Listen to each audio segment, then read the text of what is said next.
yang biasanya banyak membicarakan masalah parenting, kemudian kesehatan mental dan pengembangan diri ya.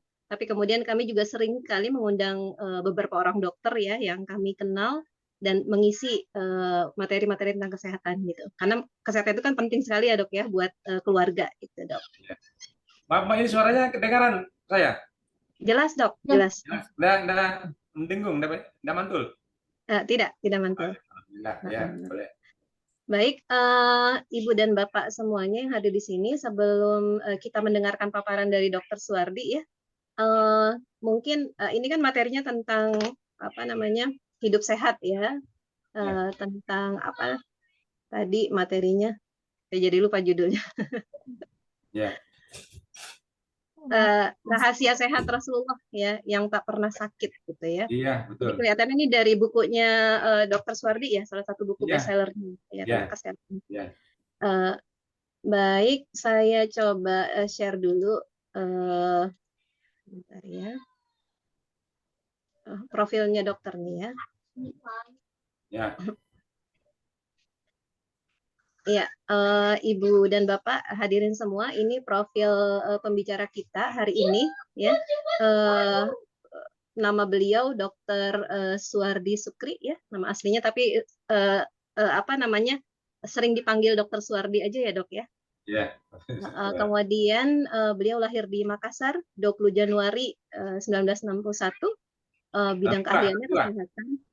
62 ya? 62. Oh, ini Ya. salah ketik kayaknya ya. 62. Baik. Lebih muda 1 tahun ya, Dok ya. dari yang ada sini ya. Kemudian beliau bidang keahliannya kesehatan, herbal, penulis, juga pembicara juga. Pendidikannya dari Universitas Hasanuddin, Fakultas Kedokteran ya.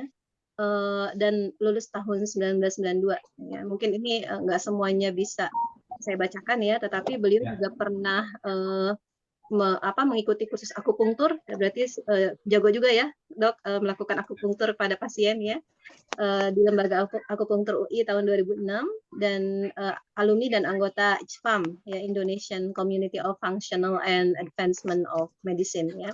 Jadi ada pengembangan obat-obatan juga ya dok ya. Kemudian aktivitasnya juga banyak ya.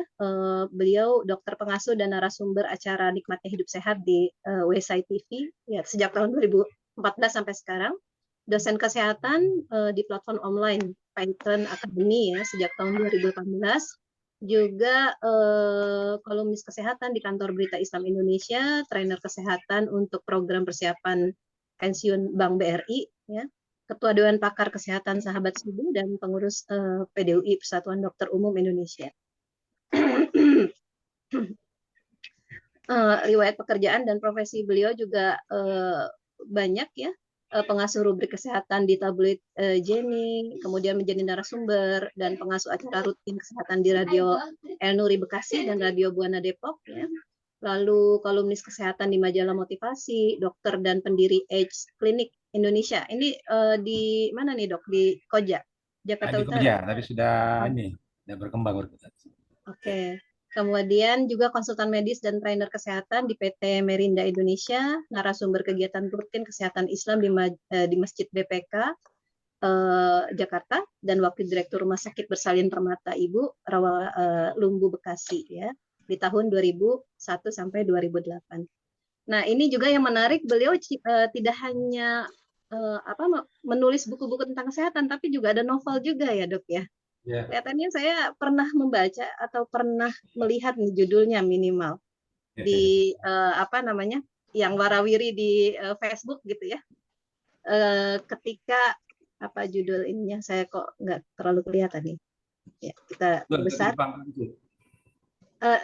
Bulan Jatuh di Pangkuanku ya. Ya. Judul novelnya ya. Tapi buku beliau yang bestseller ini tentang rahasia sehat Rasulullah ya. Ya. Rasulullah ternyata tidak pernah sakit ya gitu. Baik, mungkin itu saja. Saya stop dulu share screen-nya. Eh, kita akan langsung mendengarkan ya, karena waktu juga Ya, sudah boleh. cukup siang. Kita langsung mendengarkan paparan Dr. Suwardi tentang bagaimana Rasulullah menjaga kesehatannya sehingga tidak pernah mengalami sakit. Ya. Mungkin akan dibantu oleh Bu Alin untuk menjadi men-share PPT-nya. Silakan. Mau di-share sekarang, Dokter? Ya, boleh, silakan.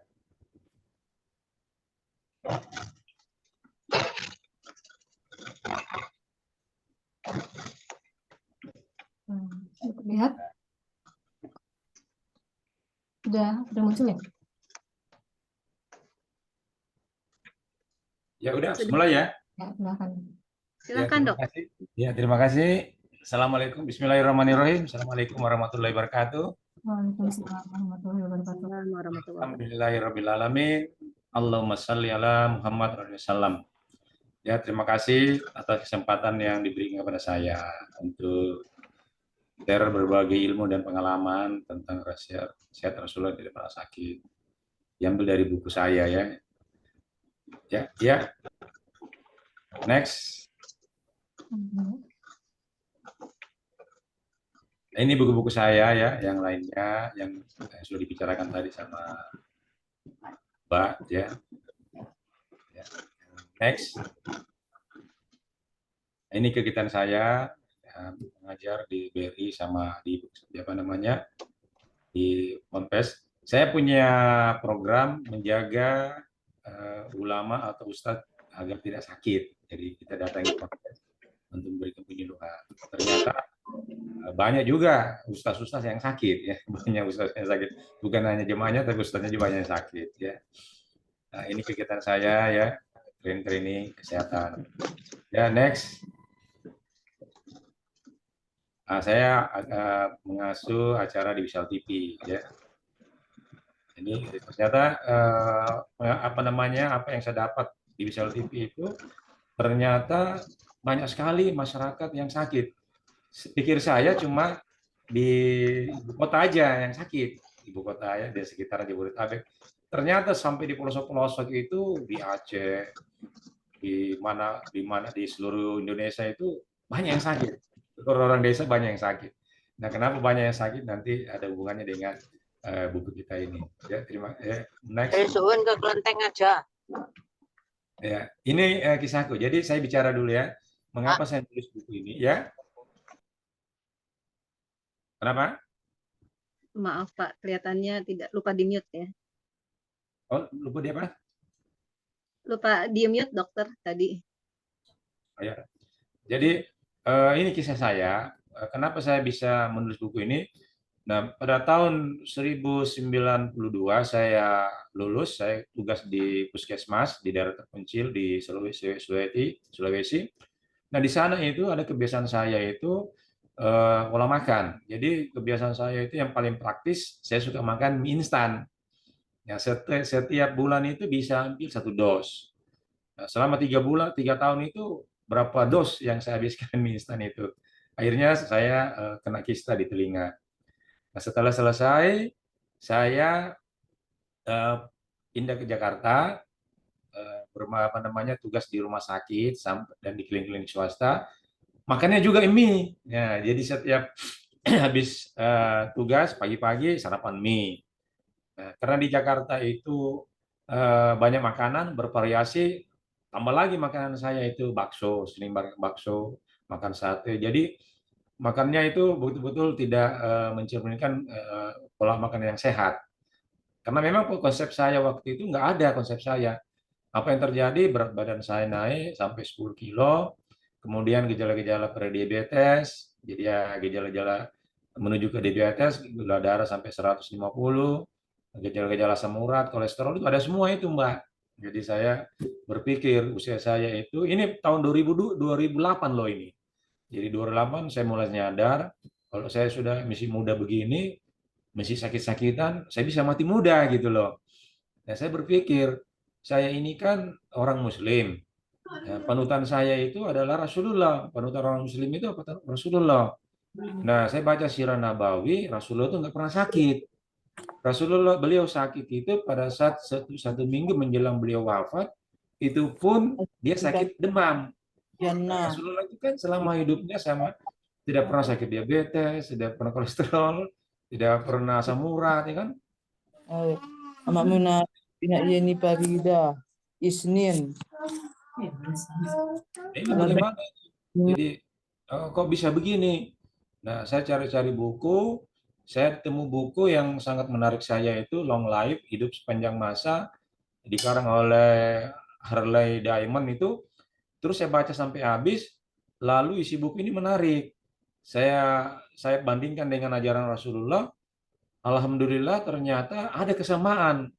Kesamaan sangat sangat apa namanya sangat 90% kesamaannya. Nah, maka saya pakai itu. Maka saya pakai buku itu dan saya tulislah buku Rahasia Sehat Rasulullah yang Tidak Pernah Sakit. Dan saya terapkan. Alhamdulillah saya sehat, berat badan saya stabil, normal, dari 2008 sampai sekarang ini alhamdulillah saya sehat. Alhamdulillah saya nggak ada penyakit-penyakit yang dulu diabetes, hipertensi, kolesterol nggak ada. Dan ternyata badan saya itu normal. Normal sekali, tidak pernah naik, tidak pernah turun.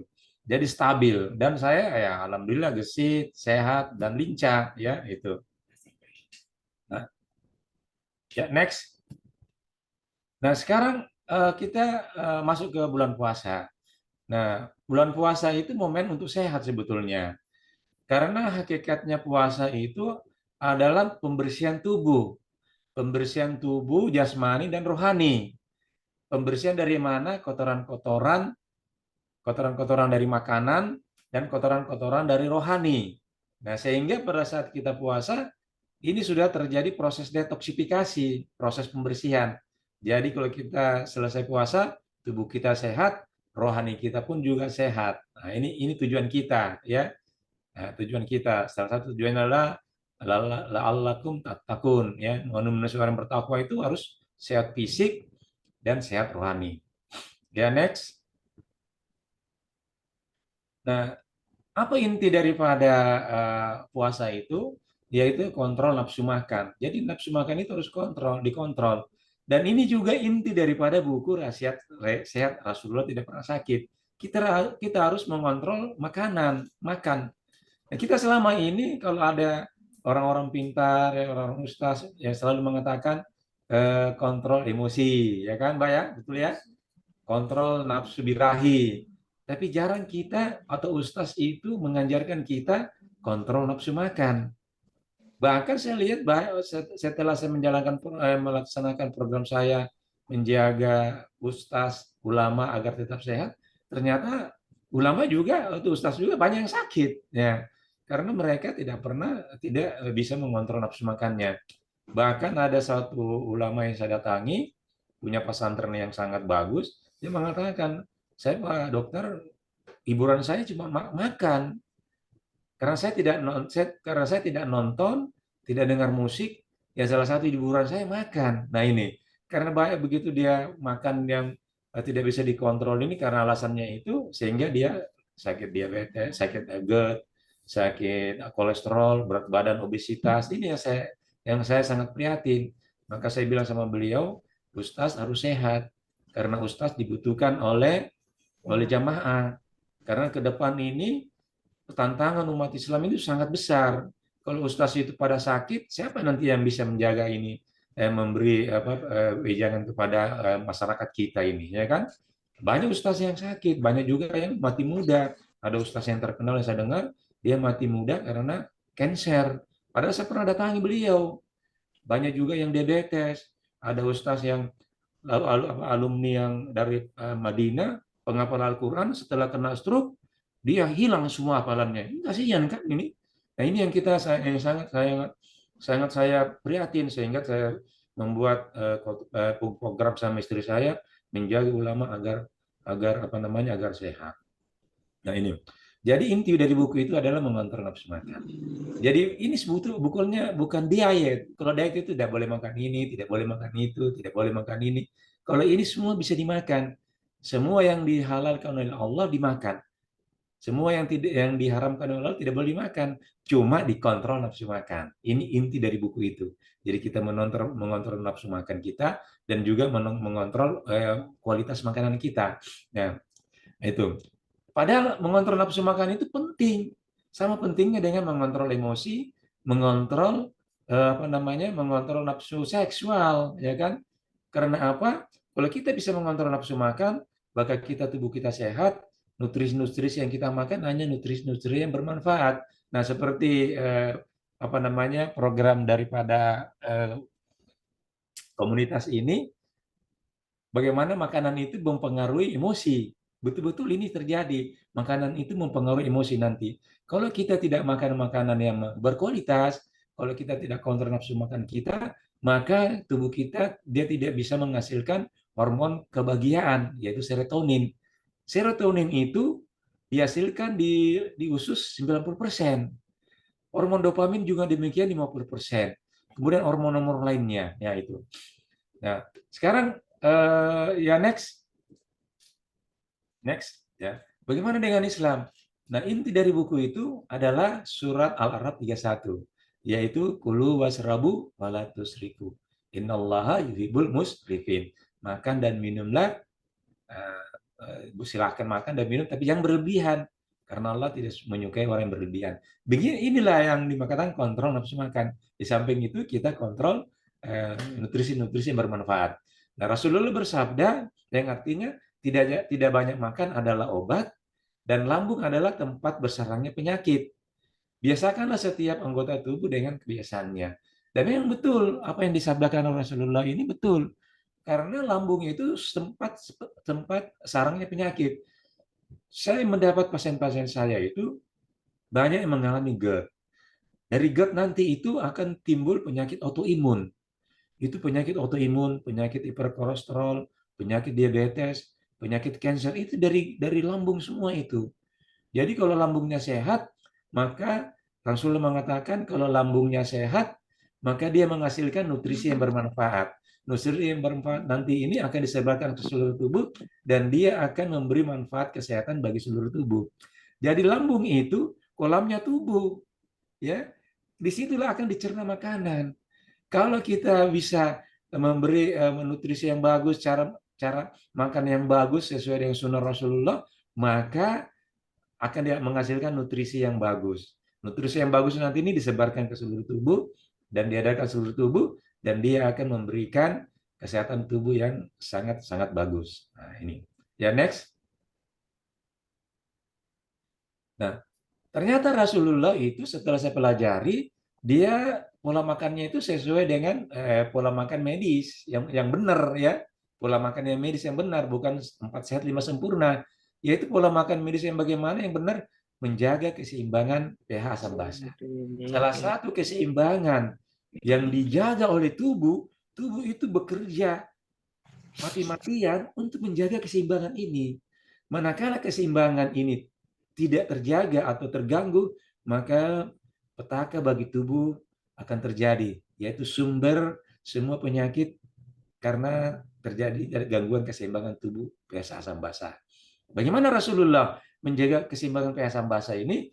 Nah, Rasulullah itu bersabda, panasnya buah yang satu ini, yaitu kurma, akan dihilangkan oleh dinginnya buah yang lain, melon. Dan dinginnya buah yang satu ini, melon, akan dihilangkan oleh panasnya oleh buah yang lain, kurma. Nah, kurma itu bersifat panas, artinya bersifat asam. Karena dia kurang mengandung air, tetapi dia mengandung banyak kalori. Walaupun kalorinya itu, glukosa itu sangat bagus, tapi dia banyak di situ, dia bersifat asam. Sedangkan melon itu banyak mengandung air, dan dia banyak mengandung nutrisi. Nutrisi apa itu? Nutrisi enzim, nutrisi mineral-mineral, kalium, kalsium, dan sebagainya. Sehingga dia bersifat basah. Jadi ini kita harus menjaga keseimbangan basah dengan pola makan alami. Ya, itulah ajaran Rasulullah. Ya, next.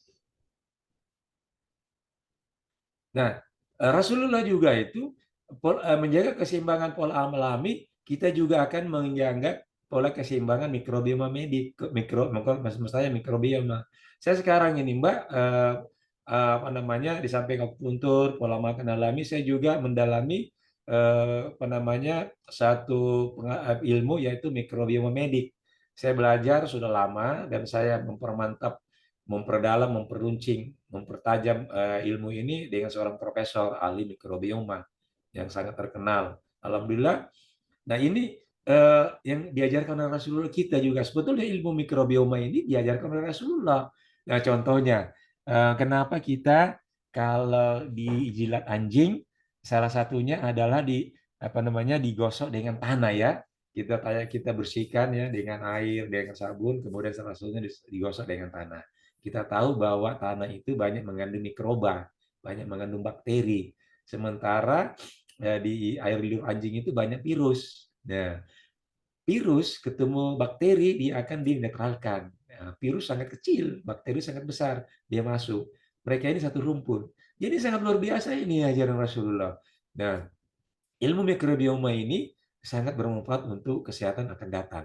Nah, pola makan keseimbangan alami ini akan menjaga keseimbangan mikrobioma. Manakala terjadi gangguan keseimbangan pH asam basa kita ini, misalnya asam, maka mikrobioma ini akan berubah, mikrobioma ini akan terjadi gangguan. Nah, selama ini saya jelaskan sedikit Mbak ya, mikrobioma ini ada dalam tubuh kita.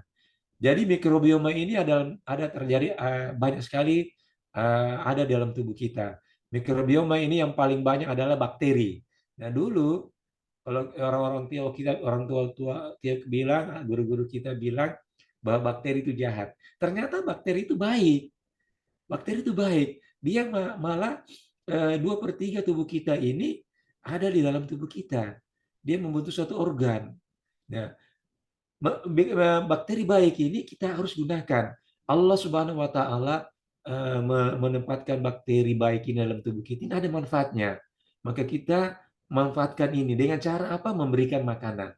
Dengan cara apa? Kita menjaga keseimbangan pH tubuh kita, keseimbangan pH asam basa. Kalau keseimbangan pH asam basa ini kita jaga, maka bakteri baik ini akan berkembang, dia akan mencerna tubuh kita dengan bagus, dia menghasilkan nutrisi-nutrisi yang berkualitas sehingga tubuh kita tetap sehat. Orang yang sakit menjadi sehat, orang sehat tetap menjadi sehat. Ya, next. Nah, maaf satu lagi, bahwa di dalam lambung ini, mengapa Rasulullah mengatakan lambung itu kolamnya tubuh, bersarang tempatnya penyakit? Karena di lambung ini hidup bakteri yang sangat terkenal. Ada 3 bakteri, banyak bakteri sebetulnya di sini, strainnya cuma 3 yang paling terkenal, yaitu E. coli, Salmonella, dan Helicobacter pylori. Nah, yang paling dominan di sini adalah Helicobacter pylori. Helicobacter pylori ini menyebabkan GERD, menyebabkan tukak lambung, menyebabkan kanker lambung, ya. Kemudian ada juga Salmonella. Salmonella tipes ini, Salmonella kalau terjadi gangguan keseimbangan asam basa di lambung ini, maka dia akan turun ke usus halus. Makanya Salmonella ini akan menyebabkan penyakit tipes. Nah, kemudian E. coli ini dia ada di lambung juga. Kalau terjadi gangguan keseimbangan asam basa di lambung, maka dia akan turun ke usus besar, dia akan menyebabkan diare. Nah, itu. Kemudian Helicobacter juga ini kalau dia di samping dia menyebabkan luka di lambung, dia turun juga ke usus, dia akan membuat usus menjadi radang, dia akan menyebabkan penyakit autoimun. Nah, ini penyakit autoimun. Insya Allah nanti setelah Lebaran saya akan mengadakan webinar tentang penyakit autoimun yang bisa diselesaikan dengan keseimbangan asam basa dan keseimbangan mikrobioma medik. Nah, kalau ada kawan-kawan dari komunitas ingin bergabung, nanti bisa hubungi admin saya, yaitu dalam 081 90 88889 ya. Nah, nanti juga saya akan membuat komunitas WA, yaitu Rahasia Rasulullah Tidak Pernah Sakit, ya itu. Ya, next. Nah, saat puasa lebih dari 8 jam kita mengaktifkan autofagi. Nah, di dalam buku ini, di dalam Rahasia Sehat Nabi Muhammad, dulu namanya Resep sehat Rasulullah tidak pernah sakit. Sekarang di edisi revisinya dirubah menjadi resep Nabi Muhammad tidak pernah sakit. Tapi sama isinya. Tapi ada tambahan, ada revisinya. Nah, nanti kalau bapak-bapak, saudara-saudara, kawan-kawan ingin memiliki bukunya bisa cari di Gramedia. Nanti insya Allah terbit 2 minggu sebelum Idul Fitri atau 1 minggu sebelum Idul Fitri. Ini akan segera terbit nanti ya. Nah, pembagian pola makan Nabi Muhammad tidak pernah sakit itu per 8 jam. Nah, per 8 jam. Nah, ada satu fase 8 jam itu ada fase autopagi. Nah, fase autopagi itu kita tidak makan sama sekali, cuma makan buah sayur. Maksudnya tidak makan itu tidak makan berat-berat. Tidak makan buah sayur saja, minum air itu untuk mensupport nutrisi pada saat autopagi ini supaya lebih bagus. Autopagi ini adalah fase di mana sel-sel kita ini dia membersihkan sampah-sampah yang menumpuk dalam tubuh kita. Nah, tubuh kita sakit ini karena sampah-sampah banyak yang tertimbun. Sampah-sampah yang dari makanan yang tidak tidak dicerna dengan baik karena pH-nya asam. Sehingga kita mudah sakit ya. Kalau autopagi ini bisa terlaksana dengan baik, maka sampah-sampah akan keluar, akan dimusnahkan, yang bisa dipakai sehingga tubuh kita jadi sehat kembali. Ya, next. Nah, sekarang pertanyaannya makanan pembentuk asam basa itu apa? Makanan pembentuk basa adalah sayur dan buah. Itu aja dua, sayur dan buah. Karena dia banyak mengandung air, dia banyak mengandung mineral organik seperti kalsium, magnesium, kalium, natrium. Nah, itu. Dan zat besi. Sementara makanan pembentuk asam adalah protein, karbohidrat, lemak. Makanan-makanan ultraproses. Inilah makanan-makanan yang saya selalu makan. Jadi dulu makanan saya itu kebanyakan makanan pembentuk asam.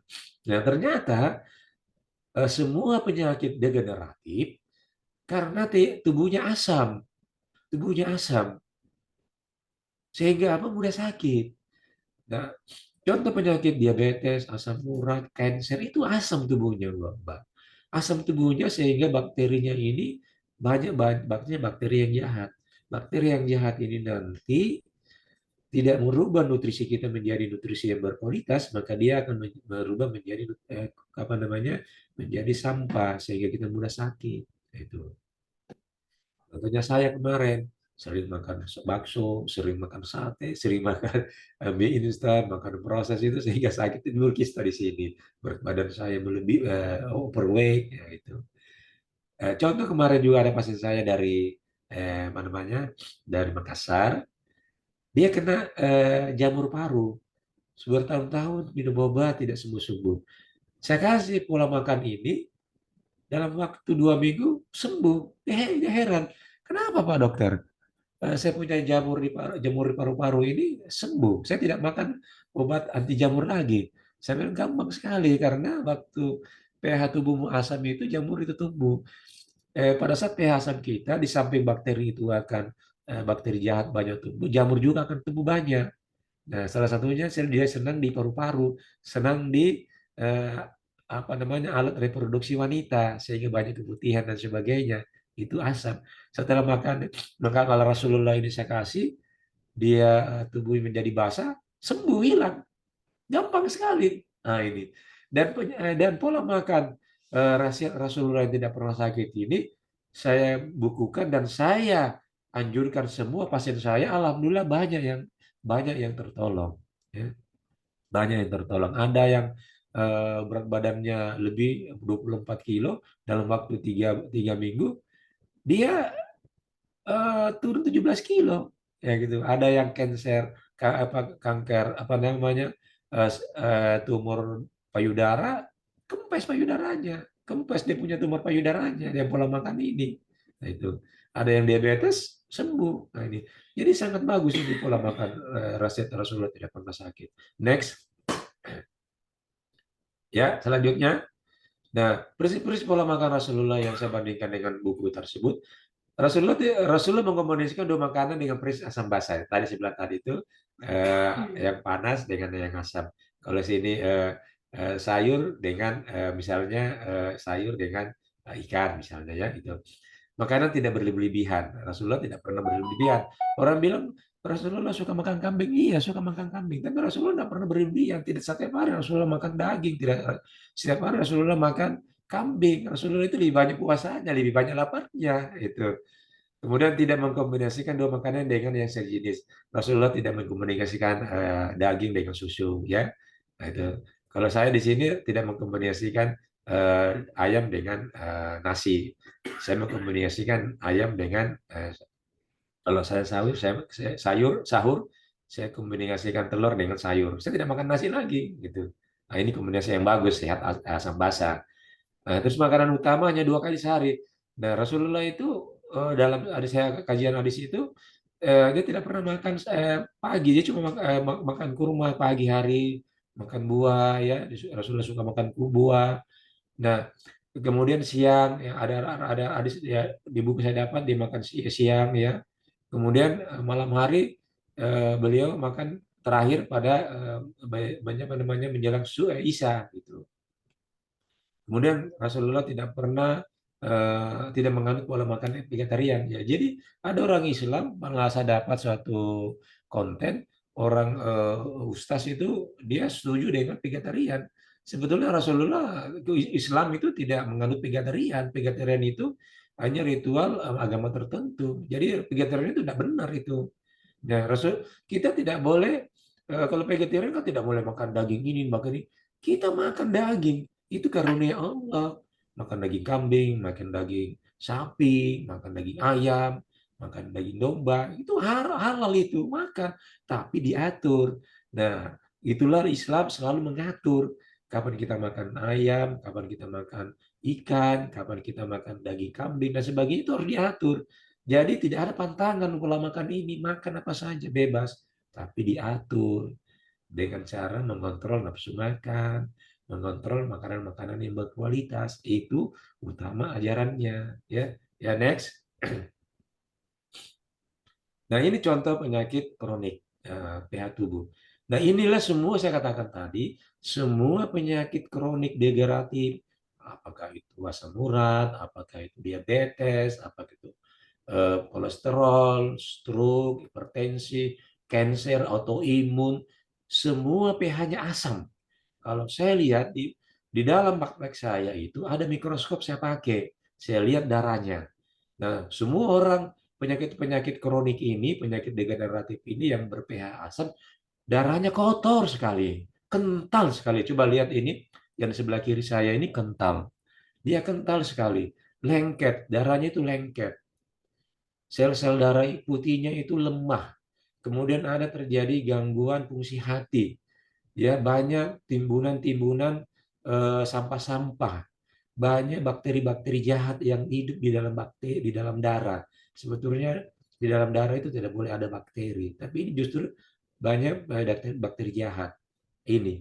Setelah saya terapi dengan pola makan Rasulullah ya, dengan kasih prebiotik ya, alhamdulillah bersih lagi. Yang sebelah kanan saya bersih. Darah yang normalnya begini ini, dia pisah-pisah. Darah normalnya pisah-pisah. Sel darah putihnya itu aktif. Plasma darahnya itu bersih. Yaitu tidak ada residu, tidak ada sampah, tidak ada bakteri jahat. Nah, ini yang benar ini. Jadi pH darahnya itu harus basah. Nah, itu. Ini salah satu contoh. Ini penyakit kanker hati ya itu. Ya, next. Inilah kontak saya kalau ada nanti yang ingin bergabung dengan apa namanya dengan komunitas saya 081 080 090 80 8889. Nah, demikianlah barangkali Mbak. Jazakallah khair, semoga bermanfaat ya. Terima kasih. Baik, Dokter Sabri, ini menarik banget nih materinya gitu ya. Saya Ya. juga bikin catatan-catatan yang mungkin ini baru pertama kali nih saya tahu ya. Kayak misalnya kalau lambung sehat, ya nutrisi tentu akan bermanfaat dan akan disebarkan ke seluruh tubuh. Ini tentu Iya. ini mungkin pengetahuan kita semua ya, Dok. Iya. Tetapi mungkin yang perlu kita tahu ternyata kalau kita makan itu harus seimbang antara makanan yang asam dan yang basa gitu agar bisa apa namanya mengoptimalkan kerja bakteri-bakteri yang bermanfaat di dalam tubuh kita ya dok. Iya, Dan tadi juga kalau misalnya kita makan makanan yang sehat ternyata juga mempengaruhi emosi gitu ya. iya, Karena hormon bahagia ternyata juga diproduksi di dalam tubuh kita ya tadi ya. Di dalam bukan cuma di kepala aja ya dok ya, bukan cuma neurotransmitter yang ada di otak kita, tetapi ternyata di busuk. lambung dan di usus ya tadi ya, yang bisa apa namanya ternyata juga memproduksi hormon bahagia gitu ya. Iya, Lalu juga, nah ini juga apa bakteri-bakteri yang ada di dalam lambung kita kayak E. coli, terus Salmonella, Helicobacter kalori, betul ya dok ya namanya? Itu ternyata bakteri-bakteri yang kalau misalnya asam basa di dalam tubuh kita tidak seimbang, bisa apa namanya aktif jadi mengganggu ya, bisa iya, menghasilkan penyakit-penyakit gitu ya dok iya, ya. Nah, ini menarik banget nih karena kita udah sering banget misalnya dengar kata E. coli, Salmonella, tapi dan apa bakteri kalori ini tapi nggak tahu cara iya, kerjanya seperti apa gitu ya. Kemudian juga makanan tadi tentang autopagi ya, iya, yang dimana tubuh kita sedang membersihkan sampah-sampah yang menumpuk dalam tubuh kita ya, iya. dan ini akan membuat badan kita asam gitu. Nah ini apa tadi pola makan yang benar di pagi hari itu jadi bagusnya itu hanya buah dan sayur aja dok, dok Iya sama air, gitu ya. minum. Ya. Dan airnya. Jadi itu sampai jam berapa tuh dok? Sampai ya jadi 4 subuh sampai jam 12. Oh gitu ya. Ya, Jadi di sahur. masa itu, oh iya Waktu benar-benar pagi itu. Jadi uh, atau pagi itu minimal 8 jam. 8 jam ya. Jam 4 Uh, subuh sampai jam 12 itu 8 jam. Nah, Berarti kalau kita sahur itu bagusnya itu dong sayur dan buah dan air. sayur dan buah dan air minum harus jadi begini Mbak. Jadi kalau sahur Uh-uh. itu harus banyak minum minimal minimal 2 gelas sampai 4 gelas. Karena itu sangat Oh. penting. Bukan makan yang nasi yang banyak, bukan. Ini salah takut itu. takut lapar Nah, dok. iya. Kemudian bukan buah. Uh-uh. Minum dulu, minum air hangat. Biasanya saya biasanya air minum air hangat sama madu. Kita bacakan, doakan ya, terus kita niat, ya kan. Terus itu saya biasanya minum 3 gelas atau 4 gelas. Kemudian makan buah. Nah, setelah itu saya makan sayur dengan lauk. Nah, misalnya Oh. telur dengan sayur. Nah, makan nasi. Oh. Tuh. Atau sayur dengan ikan. Nah, bisa juga kalau tidak ada lauk, saya sayur dengan nasi, nggak pakai lauk. Jangan tiga-tiga, itu gemas. Banyak orang orang puasa itu malah lemes karena itu banyak makan. Proses atau Oh. paginya nggak jalan gitu loh. Terus berat gitu loh. Nanti setelah itu tidur. Nah, itu kan Benar-benar. kalau banyak makan sudah salah suruh tidur nggak boleh. Nah, tidur nanti siang-siang, jam 7, jam 8 ya gitu. Nah, itu ya kan. Nah, itu. Jadi Ya. itu nanti begitu juga nanti kalau sahur.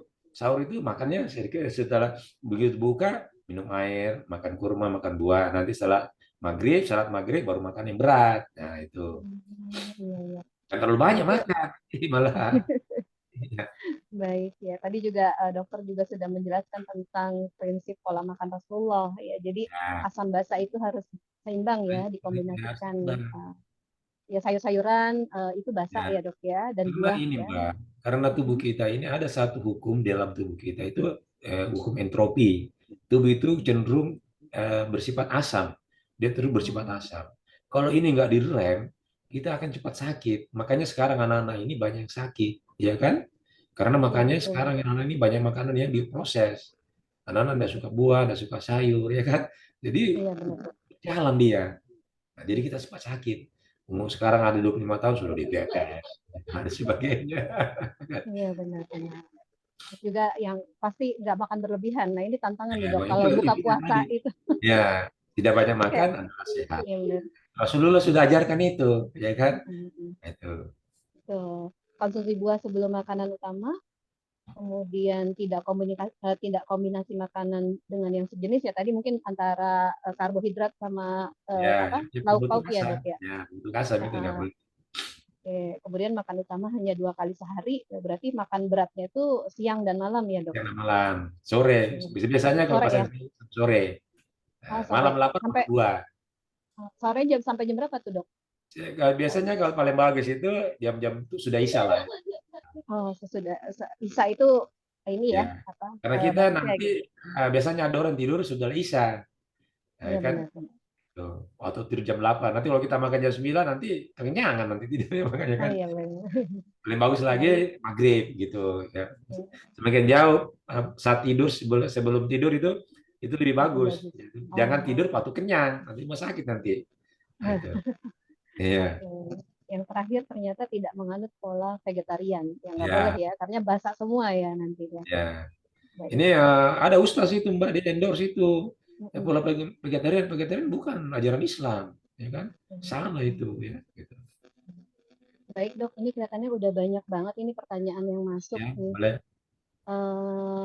Dari room chat ini bisa dibaca. Ini teman-teman di sini apa mau open mic atau saya bacakan nih? Dari Pak Fahrizal nih yang pertama. Terserah Mbak saja dah terserah gimana.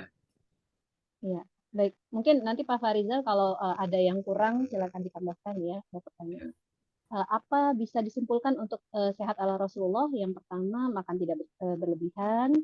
Terus ada keseimbangan asam basa dari makanan. Itu kuncinya itu aja, Dok. Atau Ya. mungkin ada kunci yang Keseimbangan asam lain. basa, iya, betul itu. Tidak banyak makan, tidak banyak berlebihan, keseimbangan asam basa. Nanti tidak kedua nanti poin itu nanti akan apa namanya? Dia akan memperbaiki sistem tubuh kita. Apa keseimbangan mikrobiomanya jadi bagus. Otobaginya jadi bagus ya gitu. Nah, ini saya mau tanya, Dok. Kalau misalnya yogurt itu, Dok, itu bagus nggak? Itu apa asam atau basa tuh, Dok, kalau yogurt? Yogurt itu apa namanya prebiotik ya.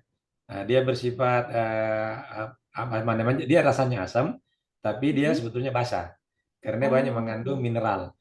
Nah, itu tapi dengan syarat yogurtnya yang plain, jangan dicampur misalnya adiktif ya, misalnya rasa stroberi, rasa rasa-rasa. Oh, iya. kalau stroberi langsung nggak apa-apa itu. Dia rasanya asam, tapi masuk dalam tubuh dia jadi basah karena dia Oh. banyak mengandung mineral. Nah, ini perlu saya jelaskan juga. Ini jeruk. Mm-mm. Jeruk itu asam ya. Berarti dia asam dong? Tidak. Dia basah karena dia banyak mengandung mineral, Mm-mm. banyak mengandung kalsium, banyak mengandung natrium, ya gitu. Oh, iya, iya, iya. Berarti nggak semua yang asam itu asam ya, berat. Nggak Ya. semua yang rasanya asam itu Hmm. asam gitu ya. Kalau dia Terus, misalnya vitamin C, bagaimana vitamin C? nah Vitamin C iya itu betul itu. basah, asam dia karena dia Oh. obat. Oh, kalau obat itu semuanya asam, Dok? Asam karena dia obat, dia malah bikin Oh. residu nanti. Daging Padahal kalau asam, hmm, daging itu iya, padahal asam kalau karena dia misalnya mm, tidak mengandung mineral natrium organik, tidak mengandung air, ya, natrium, kalium gitu. Dia mengandung sulfur. Sulfur itu eh, apa namanya mineral anorganik yang membuat kita asam. Jadi pH-nya jadi asam. Jadi daging, protein lah, protein nabati, karbohidrat, lemak itu asam. Kemudian makanan-makanan yang diproses. Buah juga kalau diproses itu jadi asam dia. oh, iya Nggak gitu. boleh, ya kan? Nggak boleh, harus yang pure paling bagus. Nah, soalnya kalau saya merasa nggak enak badan tuh langsung minum vitamin C, Dok. Nah, itu Gimana? asam itu kan obat itu, ya kan? Makannya Oh, jeruk nipis ya gitu. oh, Nah, kalau juga bikin jus, dikasih gula. susu, dikasih gula, jadi asam dia. Oh, Karena dia kan mengandung susu, mengandung gula. Tidak boleh, harus gitu. pure. Kalau madu, ini saya bilang, madu itu sifa, itu betul-betul Al-Quran mengatakan madu itu sifa. Nah, tetapi orang-orang medis di sana, orang nggak boleh makan, orang diabetes nggak boleh makan madu, boleh, yang asli. Saya orang Oh, pasien saya yang diabetes makan madu, minum madu nggak masalah, bagus, gitu. Itu Mbak, ya. oke. Baik, ini ada pertanyaan kedua nih dari Bu Nurjana. Eh, darah yang kotor apakah bisa hilang dengan bekam atau fasdu? Kemudian yang kedua, makin lama puasa makin baik. Tapi seberapa lama manusia boleh berpuasa? Kalau bekam itu Pak nggak detox, tapi dia tidak bisa membersihkan darah. Detox. Membersihkan darah itu hanya dengan makan, dengan makan yang basah. Karena bekam pasbi itu kan mengeluarkan air, mengeluarkan cairan, mengeluarkan darah. Tapi dia tidak masuk di dalam tubuh kita. Kita yang harus kita masuk dalam tubuh kita. Kita adalah makanan yang berbentuk basah. Ya kan? Itu. Paling bagus puasa itu Ramadan ini 30 hari, 20 hari. Nah, begini. Di dalam puasa itu ada bakteri yang baik yang membuat apa namanya tubuh kita jadi sehat. Archemenia namanya, musipilia. Setelah 30 hari kita puasa, itu bakteri baik itu nggak ada lagi. Subhanallah itu. Setelah sebulan ini kita puasa, bakteri baik itu berlimpah. Setelah lebih dari 30 hari itu nggak ada lagi tuh bakteri baiknya itu. Dan memang kita tidak dipuasakan sepanjang masa, nggak boleh. Itu menyiksa diri namanya. Puasa sampai 5 bulan, 3 bulan nggak ada itu. Kalau puasa hari ini Daud itu boleh. Itu hebatnya agama Islam di situ. Kalau orang-orang lain kan bisa puasa sampai 3 bulan, puasa muti itu nggak benar itu, nggak sehat. Yang sehat itu ya puasa seperti yang diajarkan Rasulullah. Saya tidak pernah dengar Rasulullah itu puasa sampai 3 bulan berturut-turut terus menerus nggak ada. 2 bulan aja, 2 bulan, 1,5 bulan nggak ada itu. 1 bulan aja ini paling banyak 28 hari, gitu loh, ya kan? Memang itu bagus itu. Jadi bagus itu untuk mendetoks tubuh, sudah cukup. Nah itu Mbak ya. Oke dok, ini juga dari Bu Nuning nih. Kalau tadi kan makanan yang bersifat basah itu kan sayur dan buah kan ya. Nah, tapi kalau makan buah dalam kondisi perut kosong itu boleh ya dok sebenarnya? Bagus, malah bagus. Itu Malah bagus ya? ajaran kita itu, ajaran Rasulullah itu. Makan buah sebelum makan, 30 menit sebelum makan. Nah sekarang kita kan ini buah kan pencuci mulut, ya kan? Sudah makan Betul. nasi, nasinya begini, terus ada ikan begini, terus ada lagi tempe begini, nah, ada sayurnya lagi begini. Ini gimana ini makannya ini? Terus setelah itu cuci mulut dulu dong, makan buah, makan pisang. Itu terjadi fermentasi. Ya. Nah ingat Mbak ya, pencernaan di lambung itu sangat menentukan. Lambung itu sehat tidaknya lambung itu tergantung apa yang kita makan. Kalau makan protein hewan, daging, ayam, telur, itu butuh waktu sampai 4 jam. Bayangkan 4 jam. Saya ingin tanya dulu ini. Mana yang bisa dimakan mentah? Tempe, ikan, sama daging. Kira-kira mana Mbak yang bisa dimakan mentah? Tempe. Tempe Tempe, kayaknya. ya kan? Oke. Ikan bisa dimakan mentah nggak? Sushi. Bisa, orang Jepang makan mentah. Ya kan? Sekarang daging bisa dimakan mentah nggak daging? Enggak. Nggak bisa. Sekarang saya tanya, mana lebih lama dimasak, ikan atau daging? Daging. Yang lebih lama dimasak, daging kan? Ikan 5 menit digerebus sudah masak. Daging dimasak sampai setengah jam baru matang. Coba bayangkan, untuk memasak daging dengan api butuh waktu lama. Apalagi untuk mencerna di dalam lambung. Bayangkan itu, lambung itu bekerja berat itu. Jadi bakteri yang ada di situ itu akan rusak di situ lingkungannya. Ini saja dari segi situ saja ya. Kemudian protein hewani, daging, ayam, telur, susu, saya tidak anjurkan minum susu. Itu dia senang membuat tubuh kita radang karena dia mengandung omega 6. Sedangkan ikan omega 3 dia anti radang. Orang-orang yang suka makan daging, ayam, telur setiap hari ya, itu mudah sakit karena dia peradangannya banyak. Autoimunnya mudah kena autoimun. Kemudian daya tahan tubuhnya lemah karena radang terus-menerus. Orang-orang yang mudah sakit ini, orang-orang yang suka makan demikian ini, makan ayam terus makan ini, mudah kena kanker. Di mana lagi daging ini sudah tidak pure, sapi tidak makan rumput sekarang. Ayam tidak makan batu-batuan, tidak makan di tanah-tanah itu, tidak makan cacing di tanah, makan dedak, disuntik, ya kan? Makan pelet, disuntik hormon. Nah, ayam ini, daging juga disuntik hormon trombolon. Apa nggak sakit orang ini makan tiap hari?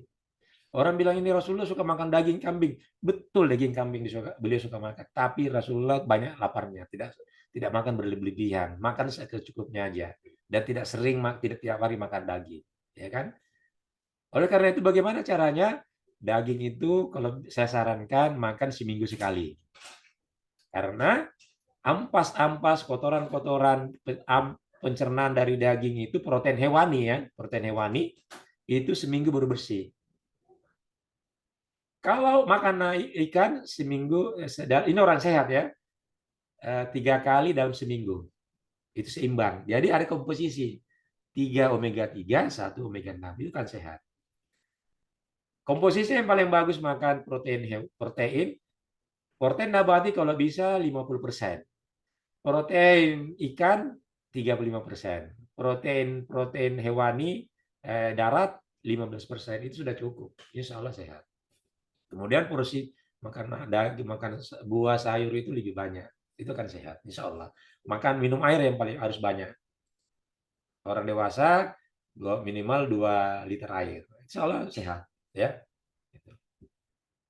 Ya itu Mbak. Oke dok, ya pertanyaan selanjutnya dari Bu Widya ini. Apakah tidak makan makanan berlebihan itu berlaku juga pada anak? Karena kan selama ini prinsipnya anak makan yang banyak di masa pertumbuhan. Dan untuk anak-anak yang kurang nafsu makannya bagaimana dok ya? Gini, sebetulnya kenapa anak-anak itu bisa makan berlebihan? Berlebihan itu bukan makan utama, ngemil yang utamanya itu banyak. Karena orang tua itu ngemil tidak dianggap makan. Makan ciki-ciki, makan gorengan, bukan makan. Makan yang dikatakan makan itu sayur, nasi gitu kan. Nah, yang penting barangkali untuk anak itu makanan yang bernutrisi. Salah satunya biasakan makan sayur dan buah. Kalau nutrisi sayur dan buah tercukupi, kemudian makan sayur, kemudian ikannya bagus, tempenya bagus, insya Allah anak kita itu tidak geragas lagi. Dia sudah cukup makan, dia tidak akan cari lagi makanan-makanan ngemil-ngemil. Kalau tidak tercukupi nutrisinya, anak itu tubuh kita akan menuntut. Bukan hanya untuk anak-anak, orang tua aja juga begitu.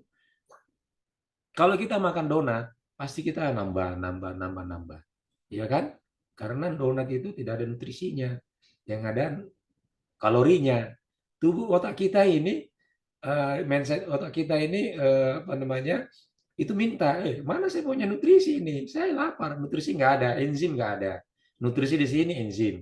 Kemudian mineral, vitamin, zat bioaktif, antioksidan, nggak ada ini. Saya butuh. Sementara yang kita kasih kalori, minta terus, makan terus. Bandingkan dengan misalnya kalau kita makan pisang. Pisang itu biasanya paling banyak itu saya tidak pernah lihat orang makan pisang sampai 1 sisir, tak pernah dalam sehari ya. Palingnya 3, 2, 1 ya gitu. Apalagi apel sampai 1 kilo nggak pernah. Apalagi buah naga sampai 1 kilo nggak. Paling 1 sudah cukup karena terpenuhi nutrisinya semua sih. Jadi tubuh tidak akan minta lagi. Itu prinsip di situ, Mbak. Baik. Paling enak tuh gorengan dok kalau buka puasa. Nah itu karena nutrisi minta, itu dia minta. Saya minta lagi nih, mana enzimnya, mana mineralnya, vitamin nggak ada. Gorengan nggak mengandung vitamin, Mbak. Baik, di sini bagaimana dari Bu Dian Fitriana ya, bagaimana mengontrol makan gula darah makan untuk orang yang mungkin gula darahnya berlebihan ya? Kontrolnya itu dengan pola makan Rasulullah saja ini, ya kan? Jangan takut gini. Ini mindsetnya harus dirubah ini karena orang gula darah suka makan, iya karena apa yang dimakan itu yang yang tidak ada nutrisinya sehingga minta terus. Cobalah misalnya pernah Rasulullah nanti jam 4 sampai jam 12 itu makan buah dan sayur aja, ya kan? Minum air, ya. Variasikan. misalnya pagi-pagi itu makan buah, ya kan, makan buah, kemudian makan salad, sayuran itu nanti bagus itu tidak lapar. Nanti siang baru makan itu kan dengan pola makan alami juga ini sayur dengan nasi dengan sayur, ya. Sore nanti sayur dengan lauk itu akan sehat itu. Saya banyak pasien saya begini ini bagus, tidak apa-apa, tidak apa-apa. Memang awal-awalnya mungkin terasa lapar. Kalau nggak lapar makan buah lagi, gitu. Setiap lapar makan buah.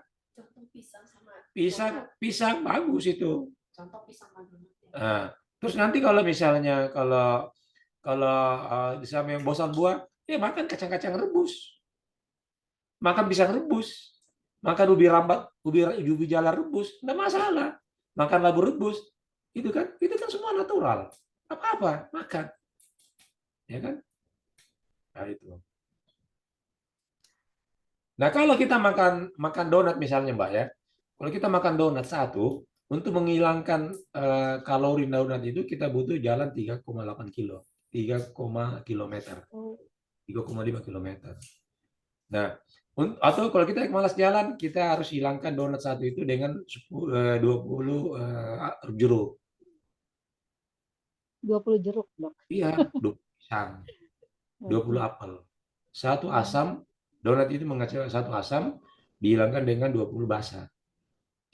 Itu. Hanya ini Mbak, jadi bagaimana tidak rusak kita ini.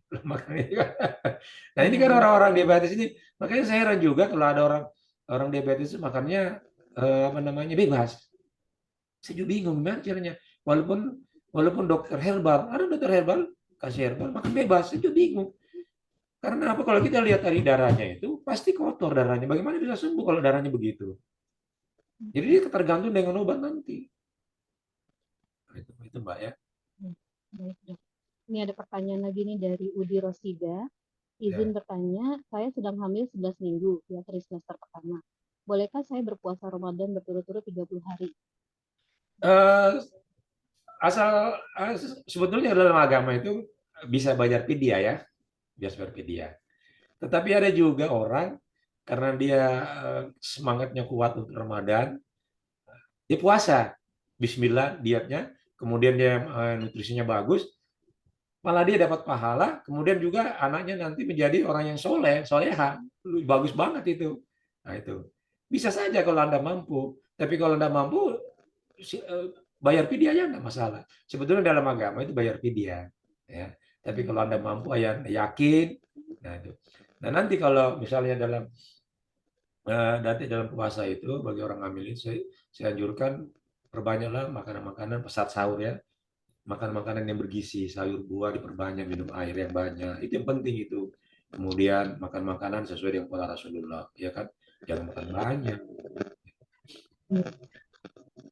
Berarti yang penting nutrisinya terpenuhi ya, Dok ya? Iya, dan juga aku yakin ya, saya bisa gitu. Minta petunjuk.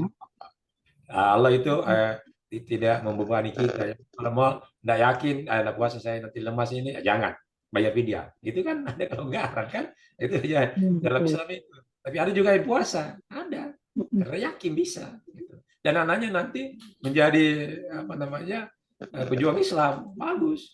Ada. Ya, amin, amin. Mudah-mudahan ya, Bu Udi Rosida ya. Kalau memang ibu memang berpuasa ya, mudah-mudahan anaknya bisa jadi pejuang Islam ya. Bagus. Oke, baik, ini pertanyaan dari Bu Aini. Jika sudah ada penyakit regeneratif, bagaimana cara pengobatan mengobatinya ya, yang ada dalam darah? Apakah harus operasi dulu lalu menjalankan pengubahan pola makan tadi? Tergantung penyakitnya. Kalau misalnya dia misalnya cancer ya, cancer itu stadium 4 misalnya sudah menyebar kemana-mana, ya kan? Ya itu dokter sudah angkat tangan misalnya kan, ya mungkin dioperasi dulu, kemudian kita kasih pola makan alami ini, insya Allah dia akan membantu. Begini Mbak, kalau orang sudah dioperasi, terbilang sudah sembuh, ya kan? Makan bebas, enggak, belum. Orang sudah cancer, dia akan datang lagi. Dan operasi dengan pola makan alami ini, insya Allah cancernya akan datang lagi, akan datang. Insya Allah, saya yakin itu. Tapi kalau sudah dioperasi, makan bebas, palingan ya satu tahun 2 tahun datang lagi itu. Ya, kayak pasien saya yang di Jambi itu tumor payudara itu sudah operasi 2 kali. Yang ketiga kali nggak mau dia. Nah, itu datang lagi tuh dia. Pertama operasi, dua operasi yang pertama sudah sembuh, udah bilang makan bebas. Terus 2 tahun lagi datang lagi yang kedua, payudara kiri, pertama kanan datang lagi. Nah itu maka dioperasi lagi, makan bebas lagi. Datang lagi di payudara dari kiri lagi. Nggak mau lagi dioperasi dia ini. Suruh kemo, malu suruh kemo nggak mau. Nah, konsul sama saya kasih pola makan ini, alhamdulillah udah datang lagi sebesar telur kempes dengan pola makan alam ini. Nah, itu. Jadi tergantung penyakitnya. Saya kira penyakit apa saja dengan pola makan alam ini insya Allah akan membantu sekali, sangat membantu ini ajaran Rasulullah ini. Oke, untuk dari Bu Aini ini tadi sebenarnya udah dijelaskan ya oleh dokter tentang ketika berbuka puasa itu dengan apa, jam berapa yang baik ya. Tadi kan udah dokter udah jelaskan. Ya, kalau menerapkan pola makan alami ada spare waktu, jangan mendadak gitu loh. Spare waktu misalnya bangun jam 3 salat malam, setengah 4 baru makan. Jadi begitu bangun minum air hangat dulu. Kalau bisa minum air hangat 3 atau 4 gelas, 2 atau 4 gelas, ya kasih air madu hangat gitu. Setelah itu sholat, ya kan ada waktu kan. Nah, kemudian jadi begitu sudah sholat, airnya sudah bersih dalam lambung. Kemudian itu makan. Misalnya sholat nanti setengah 4 sudah makan buah. Makan buah nanti sudah makan buah, setengah jam kemudian jam 4 makan nasi sama sayur misalnya atau sayur dengan lauk gitu kan. Itu jadi ada spare waktu. Minimal bangun jam 4 subuh kita sahur ya gitu. Sekarang kan sampai azan itu kan jam 4 lewat 40 ya salah ya. Iya. Ada waktu. Jadi ada spare waktu. Itulah sehat itu, Mbak. Jadi pasien-pasien saya saja ini, Mbak, umur diabetes itu 70 tahun, dia sahur dengan metode ini nggak sehat, dia sehat. Saya sehat Pak Dokter, nggak lemes. Kayak dulu saya makannya banyak gini-gini, malah lemes. Ini sehat ini, ringan, enteng, enak. Gitu. Oke, baik. Ini kemudian yang berikutnya, apakah benar kita juga harus mengurangi tepung minyak gula atau yang berbahan dairy ya? Ini dari Ibu Aini Medan. Oh iya harus kurangi, jangan ini. Nah itu dia menyebabkan peradangan nanti bakteri baik kita akan membuat radang nanti ya. Itu asam itu. Nah itu. Oke. Baik, ini tentang ini ada yang absensi ya, tadi udah di-share oleh pengurus dari absensi kehadirannya. Kemudian pola hidup sehat selama bulan puasa Ramadan, pengaturan konsumsi makanan minumannya bagaimana, Dok? Tadi Bagaimana? untuk bagaimana ya untuk mengatur pola makan dan minum selama bulan puasa di bulan Ramadan untuk supaya kita hidup sehat. Saya bilang tadi pada saat, jadi sebetulnya begini, saya ingin memberikan wawasan. Orang tidak makan seminggu tidak masalah, ya kan? Tapi orang tidak minum dalam 1 hari lemes dia, betul nggak Mbak? Iya Oleh betul. air penting, karena 70% tubuh kita adalah air, ya kan? Air penting. Karena saya katakan tadi, selama puasa kita ini adalah proses pembersihan racun. Racun dari mana? Dari sini. Racun itu setelah di autofagi, jadi yang pada saat bagaimana caranya tubuh membersihkan racun-racun ini, yaitu autofagi. Racun ini setelah dibersihkan keluar dari sel, jadi racun ini dalam sel, Mbak, dalam sel jantung, dalam sel otak, dalam sel paru, dalam sel liver, dalam sel usus, dalam sel ginjal, dalam sel tulang. Itu autofagi di dalam selnya itu, bukan di luar tulang, bukan di luar organ tulang, bukan di dalam sel. Di dalam sel itu dibersihkan racun-racun di situ. Setelah dibersihkan, dia keluar dari sel, dia keluar dari apa namanya otak kita, organ-organ kita, dia keluar dari organ paru-paru kita, dia keluar dari organ jantung kita, dia keluar dari organ usus kita, dia keluar dari organ hati kita, dia keluar dari organ ginjal kita, masuk di pembuluh darah. Masuk darah itu 70% air. racun-racun yang bisa keluar dengan air, dia keluar melalui urin. Racun-racun yang tidak bisa keluar dari air, dia keluar melalui lemak, kandungan empedu. Kandungan empedu masuk ke usus, keluar melalui feses. Oleh karena itu, air itu penting. Jadi minum air saat sahur. Kalau bisa maksimal 4 gelas. Nanti buka, begitu juga 4 gelas. Saat buka 2 gelas, nanti setelah setelah salat isya, atau biasanya orang makan setelah maghrib bisa 2 gelas, atau setelah isya 2 gelas, baru makan, atau bisa nanti mau tidur 2 gelas, jadi 4 gelas 8 gelas. Itu supaya apa? Supaya proses pembuangan ini bagus. Itu. Jadi air itu penting, terutama Ya, baik, Dok. Ini kelihatannya, oh ya, masih ada nih. Apakah susu sapi baik untuk anak-anak balita? Karena pernah dengar susu sapi baik untuk anak sapi, itu manusia untuk manusia. Ya, bagaimana menurut dokter? Ya, kalau saya anjurkan enggak susu. Paling baik itu tuh pertama ASI, ya. Jadi ASI sampai 2 tahun ya. Di bawah 5 tahun itu kan 1 tahun, 2 tahun. Kualitas ASI ditentukan kualitas makanannya ibu. Kalau bisa selama 2 tahun, 0 sampai 2 tahun itu ASI saja. Nanti 2 tahun dikasih makan pendamping. 6 bulan, maksudnya 6 bulan. 6 bulan masuk pendamping ASI, PASI namanya. Pendamping ASI. Ya, buah-buahan, ya, sayur-sayuran, dan sebagainya. Saya anjurkan janganlah susu ya. Nah, nanti kalau sudah 2 tahun, ini kan sudah bisa makan. Nah, makannya itu nanti dia divariasi. Terutama lauknya itu nabati, tahu tempe, ikan, ya kan, paling banyak itu. Kemudian daging-daging itu 15%, ikan 35%, nabati 50% itu. Kemudian sayurnya yang banyak. Ini anak-anak kadang-kadang nggak suka makan sayur, ya gitu. Jadi saya anjurkan janganlah susu ya kalau bagus itu. Saya nggak anjurkan. Orang tua juga, orang dewasa ini saya anjurkan minum susu. Soalnya Ya. kita ininya mikirnya supaya tidak keropos tulangnya itu ya banyak minum susu gitu. Justru Itu minum berarti susu salah ya? keropos tulang.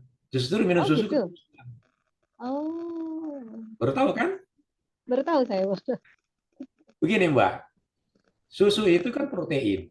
Dia meningkatkan asam tubuh, pH asam. Tubuh jadi asam. Kemudian orang bilang pertama itu. Yang kedua, tubuh itu banyak kalsiumnya. Oh, ikut tuh banyak kalsiumnya supaya tidak keropos tulang ya. Anda tahu, surplus kalsium ini yang banyak bagi tubuh nggak bagus juga karena ini instan, ya kan? Maka untuk supaya tidak terlalu banyak kalsium ini, maka ginjal akan mengeluarkan kalsium tadi, dia mengeluarkan. Karena ini kan asam ini, dikeluarkan itu susu itu asam, dikeluarkanlah itu kalsium. Nah, untuk menetralkan pH asam ini, tubuh mengambil kalsium dari tulang. Dia ambil kalsium dari tulang. Karena ini asam. Salah satu penetral asam adalah kalsium. Tubuh dari mana kalsium? Dari tulang. Tulangnya diambil kalsiumnya. Sehingga keroposlah kita. Yang baik apa adalah? Yang bagus adalah kalsium dari alami. Ikan misalnya, ikan teri. Ikan teri banyak kalsiumnya. Banyak kalsiumnya ikan teri. Kemudian buah-buahan banyak kalsiumnya. Kurma banyak kalsiumnya juga. Banyak kalsiumnya kurma. Sayur-sayuran banyak kalsiumnya sayuran. Sayuran hijau banyak kalsium. Itu aja. Saya pernah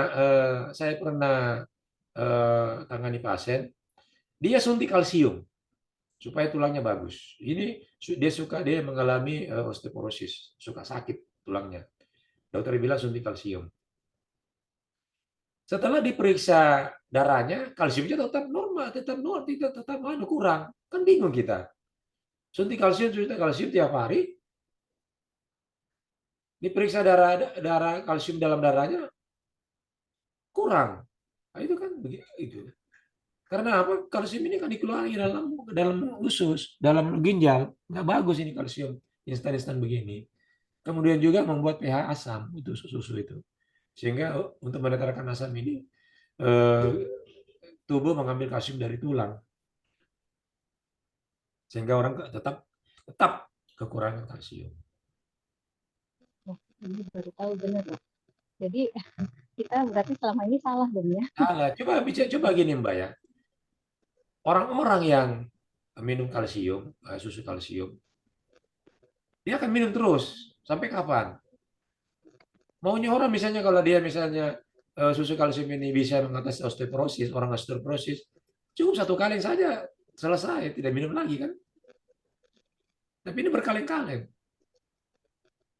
ya kan? Nah, oleh karena itu supaya lebih hemat, ya ini kan mahal juga ini susu ini. Lebih hemat ya itu sayur-sayuran hijau, makan teri yang direbus ya, pakai bumbu natural ya, itu teri basah, dia bukan teri kering, itu banyak kalsiumnya itu. Nggak boleh digoreng ya dok terinya. Boleh hilang dia punya, hilang dia punya Oh gitu.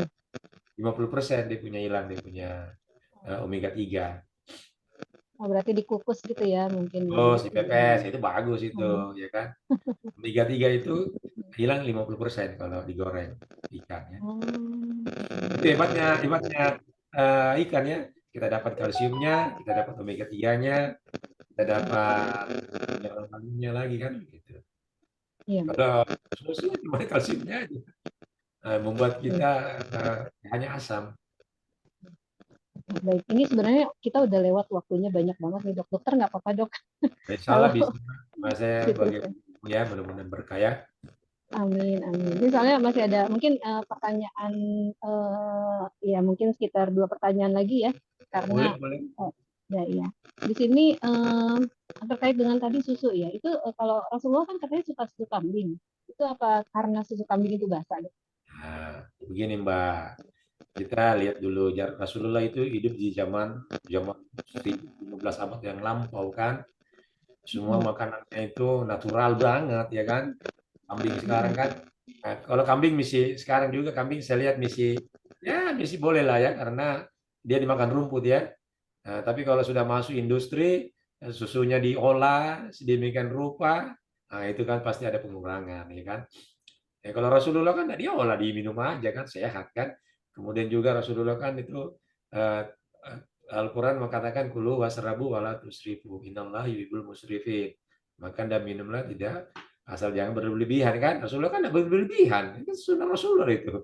Kita patronnya kan Rasul. Nah kita sekarang ini tiap hari minum itu kan tidak bagus. Yang dikatakan berlebihan itu kalau kamu makan apa yang kau suka itu. Susu makan ini harus seminggu sekali boleh lah kalau susu kambing ya. Jangan tiap hari rusak juga tubuh ya. Ada jadi makanan ini kalau makan ini bukan diet. Kalau diet itu tidak boleh makan ini, tidak boleh makan ini, makan aja. Asalkan halal yang disetujui oleh Rasul dan Allah. Ya kan? Susu kambing halal, tapi diatur, ya kan gitu. Nah, untuk lebih jelasnya ini kalau mau lebih jelas sebagai hadiah nanti keluarga yang butuh bisa cari buku saya Rahasia Nabi Muhammad yang tidak pernah sakit, insya Allah ada terbit di Gramedia. Di Gramedia ini daminya yang ada yang saya lihat ini bisa lihat ya, bisa ada di Gramedia. Insya Allah mudah-mudahan nanti apa namanya dua minggu sebelum Ramadan berakhir puasa ada nanti, insya Allah. Ya, bisa. Bisa nanti hubungi admin saya 081 90 80 888 ya. Ya, baik. Atau nanti Ya, Mbak ini bisa mungkin ada keluarga yang perlu sehat, perlu penurunan berat badan dikirimin. Insya Allah berat badan turun asal dia istiqomah ya. iya, mudah-mudahan ya. Ya, nanti mungkin harus berburu ini, berburu bukunya ya. Nanti nih dalam buku ini Mbak banyak yang didapat selain buku, ada juga diskon konsultasi nanti ada konsultasi saya diskonnya berapa persen milik saya. Kemudian ada juga nanti monitoring, ada webinar gratis ya itu nanti ada ya. Nanti ada nanti dijelaskan di penerbit itu ya. Baik, baik. Baik, ini mungkin mohon maaf nih untuk teman-teman yang lain yang pertanyaannya belum sempat ditanyakan, tapi di pertanyaan yang apa namanya, yang terakhir ya, bagaimana cara mengobati pengentalan darah? Apakah langsung melakukan pola makan alami lalu bisa menjadi encer darahnya tadi? Oh, iya jelas bisa. Nah kalau gini saya kasih tahu Mbak ya, semua penyakit degeneratif ber-pH asam. Itu ingat itu konsep itu. Semua penyakit degeneratif pH-nya asam. Semua penyakit degeneratif darahnya kental. Di mana buktinya? Saya buktikan di mikroskop saya kental. Semua darah kental oleh dokter dikasih obat anti pengencer darah, ya kan? Lopidogrel itu biasa itu paling top itu lopidogrel itu. Sampai kapan mau minum itu? Nah, dengan pola makan alami ini, insya Allah dalam waktu yang penting dia istiqomah ya, banyak minum air, kemudian pH asam basa, dalam waktu 1 bulan periksa lagi, insya Allah dia akan encer. Itu saya bilang tadi tuh yang coba di share Mbak slide terakhir saya itu yang ada contohnya itu coba di slide yang ada contohnya itu saya yang ada sel-sel darah merah ya sebelumnya ya ini semua penyakit kronik degeneratif pH-nya asam dan darahnya kental. Nah setelah kita terapi ini Pak jadi encer mana beda lihat ya Mbak ya perbedaannya kan satu butek ya kan ya satu jernih kan dan sel ini sel darah merah ini yang bundar-bundar ini sel darah merah itu sel darah merah yang begitu itu bagaimana misalnya orang bisa sembuh kalau sel darahnya yang butek begini nih sel darah merah itu begini dia membawa nutrisi dia membawa oksigen dia sebarkan ke seluruh tubuh organ-organ yang sakit mendapat nutrisi mendapat oksigen dia akan sembuh ya, itu hebatnya pola makan Rasulullah ini Mbak saya sudah buktikan ya itu Mbak ya Masya Allah ya dok ya. Ternyata memang kita tuh cuma perlu meregulasi diri kita sendiri ya dok, mengatur makanan kita sendiri untuk bisa menyehatkan. Patronnya kan sudah ada Rasulullah, makanya Rasulullah Ya, itu benar. tidak pernah dengar itu saya bilang Rasulullah kena diabetes, nggak pernah. Rasulullah, sahabat saya itu nggak pernah itu, ya kan? Nah satu sekarang gini Mbak, sekarang manusia ini makan untuk tidak bekerja, makan untuk duduk. Nah, zaman Rasulullah betul. makan untuk bekerja dan makanan juga berkualitas. Ah itu hebatnya Rasulullah dari sahabat-sahabat, kan? Itu. Jadi begitu. Jadi dengan pola makan ini insya Allah bagus, ya kan? Kemudian ini Mbak, jadi nanti kalau apa namanya Anda mau beli bisa nanti apa namanya di Gramedia bisa ada. Ini bagus sekali nih. Saya bisa rekomendasikan ini. Saya tidak berani merekomendasikan ini kalau tidak ada bukti. Dari 2008 sampai 2023 itu berapa puluh tahun itu Mbak. Saya pakai ini kan. Jadi alhamdulillah bagus. Ya, terutama untuk gaya hidup kita sekarang ya dok ya. Iya. Banyak duduk gitu ya, jarang olahraga juga. Betul ya Mbak, makan ini gampang mudah. Orang lapar saja, kalau lapar makan buah, jangan tidak sampai makan buah.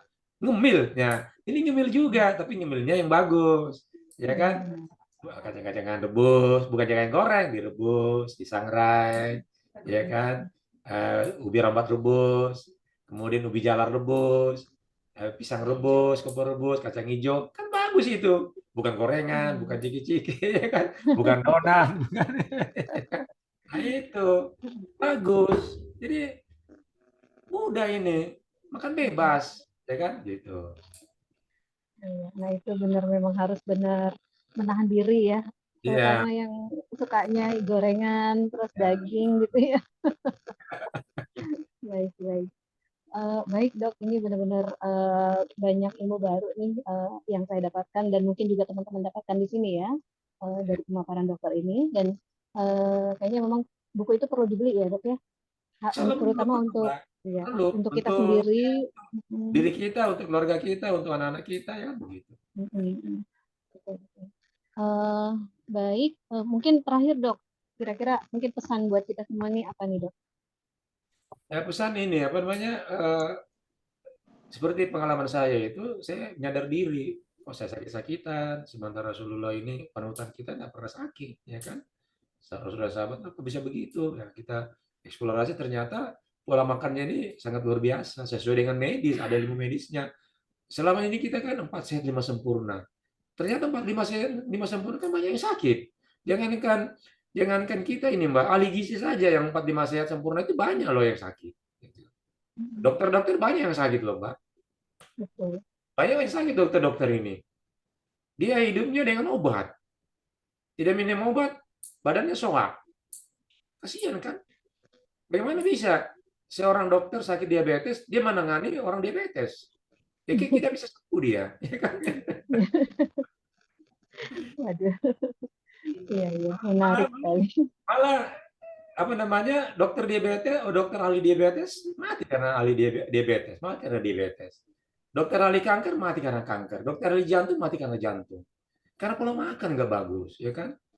Tubuh kita ini luar biasa. Allah sudah menciptakan tubuh ini luar biasa. Dia bisa menyembuhkan diri sendiri, bisa menyehatkan diri sendiri, asalkan diberi asupan, dibantu. Ya gitu. Dengan pola makan keseimbangan asam basa ini, nanti dia akan menghasilkan hormon serotonin yang membuat kita happy, hormon dopamin membuat kita semangat, ya kan? Sesuai dengan misinya komunitas ini kan, Iraki ya. Jadi kan, Ikari kan, dia akan mempengaruhi mental. Banyak sekarang anak-anak kita ini baperan, Mbak. Baperan anak kita kan, itu tidak ada kelas, langsung ngambek, ya kan? Tidak diikuti kemauannya, ngambek, ya kan? Karena makanannya itu junk food. Junk food itu dia akan menghasilkan hormon stres, hormon adrenalin. Langsung itu, Mbak. Di usus itu ada koneksi antara otak dengan usus, yaitu melalui sirkuit yang namanya enteric nervous system. Enteric nervous system. Ini akan koneksi dengan usus kita. Inilah stasiun relaynya itu otak di sini di usus. Kalau ini kita perbaiki, ususnya kita perbaiki, maka hormon stasiun relaynya ini enteric nervous system ini akan merangsang untuk pembuatan hormon serotonin. Ini 90% loh di otak ini. Serotonin, melatonin, dopamin, ya, hormon endorfin, semua ini di usus, Mbak. Jadi nanti orang-orang Ikari ini nanti menerapkan keseimbangan sama ini, orang happy terus ini, Mbak. Mudah-mudahan dok. Kita harus happy juga, Mbak. Kita harus sehat juga sebelum kita membuat orang happy, ya kan? Itu. Jangan dengan konsep-konsep yang medis ini, dia sakit, dia menangani orang sakit, lucu. Saya berpikir begitu. Ya harus sehat kalau saya menyehatkan orang, ya kan? Itu harus begitu. Oke, baik dok. Ini mungkin minta tolong buat Bu Alin ya dok. Bu Alin untuk memfoto kita dulu nih sebelum kita closing ya. Tadi lupa nanti dipoto. di share di saya ya fotonya ya. 081 ya 081 90 80 ya, ada di dulu ya. Ya.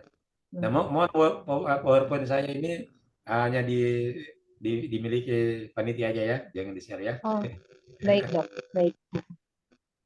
Nanti ada rekamannya sih dok, jadi nanti peserta Hikari yang lain, member Hikari yang lain bisa lihat rekamannya. Iya.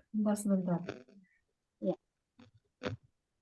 Saya mohon maaf kalau ada salah kata ya. Sebelum kita periksa ini bulan Ramadan, kalau ada salah kata, mohon dimaafin ya. Mudah-mudahan ini ilmu saya ini berkah, bermanfaat ya. Amin, kita semua ya. Saya dan keluarga dan saudara-saudara dan keluarga ya. Insyaallah. Sudah Bu Alin, sudah difoto belum? Cuma belum ada yang on cam semua ya. Oh ya, silakan kalau yang mau wajahnya terlihat. biar bisa apa namanya dipoto sama Bu Alin. Yuk, yuk buka FPS apa? Kameranya dibuka semua. Ada ya. Ya. 1, 2. Ya, udah. Sudah semua ya? Sudah 2 slide. Kayaknya ada 2 slide ya. Oh, ada 2 slide. Oh, bentar, satu Iya. slide.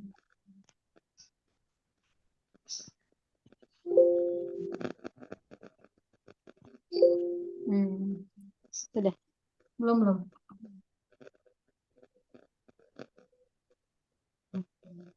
Cuma satu slide kok. Oh iya, cuma 1 slide. Tadi ada 2 slide. Kelihatannya ada beberapa yang sudah. Baik dokter, ini mohon maaf sekali tadi udah molor nih, molornya sampai 1 jam dok, karena asik banget ya dengerin paparan dokter, sama mungkin banyak juga yang bertanya gitu ya. Dan ya sebenarnya nggak puas sih sebenarnya. Mudah-mudahan kapan-kapan bisa disambung lagi atau mungkin bisa langsung ya mengikuti webinar-webinar yang diadakan oleh tim dokter Suwardi sendiri gitu ya. Baik teman-teman semuanya yang sudah hadir di sini, terima kasih banyak, dan juga kita ucapkan terima kasih banyak kepada Dr. Suwardi yang sudah bersedia untuk memberikan ilmunya ya, sharing ilmunya kepada kita.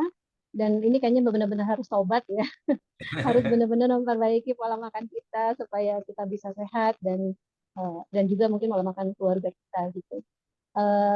Kita tutup saja pertemuan kali ini untuk Dr. Suwardi. Sekali lagi terima kasih dan mohon maaf lahir batin juga dok kalau misalnya ada kesalahan atau kekurangan dari panitia. Insya Allah kita akan ketemu lagi dok. Mudah-mudahan nggak kapok ya dok kalau diundang lagi ke komunikasi hari ini.